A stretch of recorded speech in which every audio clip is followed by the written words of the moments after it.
আনন্দে আত্মহারা হয়ে যায়। আখাযনাহুম বাগতাতান ফাইযাহুম মুবলিসুন। হঠাৎ আমি আল্লাহ নিজে তাদেরকে এমন ভাবে পাকড়াও করি, তারা নিরাশ হয়ে যায়, হতাশ হয়ে পড়ে। ১,৫০০ বছর আগের এই আয়াতটা আমার মনে হচ্ছে বাংলাদেশের ২০২৪ সালের ৫ই আগস্টে আল্লাহ নতুন করে নাযিল করেছেন। কোরআনে আয়াতের দিকে তাকালে দেখেন ওরা আনন্দিত, দানকৃত বস্তু পেয়ে দেশে আনন্দে ছিল কিছু জালেম, সবাই না। কিছু জালেম এত আনন্দে মেতেছিল, মানবতার কথা, জনগণের কথা, আল্লাহর কথা পর্যন্ত তাদের মনে ছিল না। আল্লাহ তাআলা বলেন আখাযনাহুম, আমি নিজে তাদেরকে ধরেছি, বাগতাতান, আকস্মিক ভাবে, ফাইযাহুম মুবলিসুন, এ মানুষগুলো হতাশ হয়ে পড়েছে। এদের চেহারার ভেতরে হতাশা, নিরাশার যে চিহ্ন ফুটে উঠেছে। দিন যত যাচ্ছে আমরা দেখতে পাচ্ছি, কথা বলে ঠিক কিনা? দিন আরো যত যাবে আরো হতাশা, নিরাশা জালেমদের চেহারার ভেতরে ফুটে উঠবে। এই জন্যে কি এলাকায় আসলাম গো? নতুন নাম দেওয়া লাগবে আপনাদের।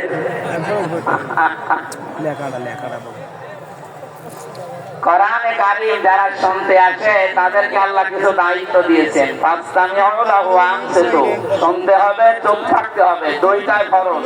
আমরা দেখতে পাচ্ছি কষ্ট হচ্ছে, জায়গা নেই। যা প্যান্ডেল বানিয়েছে এরকম আরো 2টা প্যান্ডেল বানানো লাগবে। কত মানুষ বাইরে ঘোরাঘুরি করছে আপনি জানেন, সব যদি আসে আপনার গায়ের উপরে উঠবে।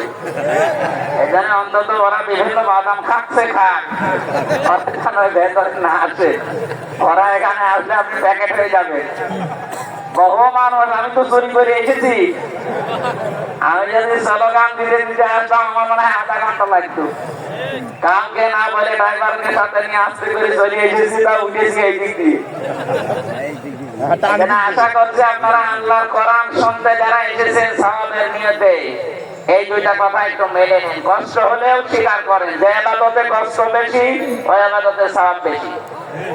কথা বলেন না কেন? সুতরাং আজকের ইবাদতে যেহেতু কষ্ট হচ্ছে বেশি, আমরা চাই আজকের মাহফিলে যেন ডবল সওয়াব হয় ইনশাআল্লাহ। কিন্তু এটা শুনতে হলে চুপ থাকা লাগবে, শোনা লাগবে। এই 2টা যদি না মানেন ডবল গুনাহ হবে।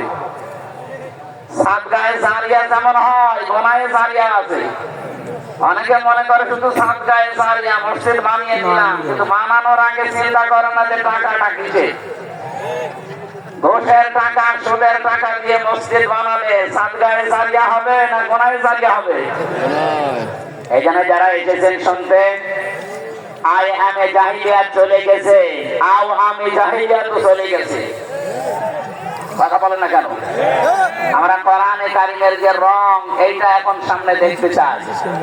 সিবগাতাল্লাহ ওয়া মান আহসানু মিনাল্লাহি সিবগাতান ওয়া নাহনু লাহু আবিদুন।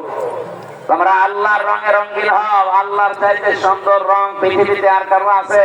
নাই। আল্লাহর রং সবুজ, লাল, কালো, কি এই যে আল্লাহর এই রঙে আমরা আজকে রঙিন করবো এই দেশকে।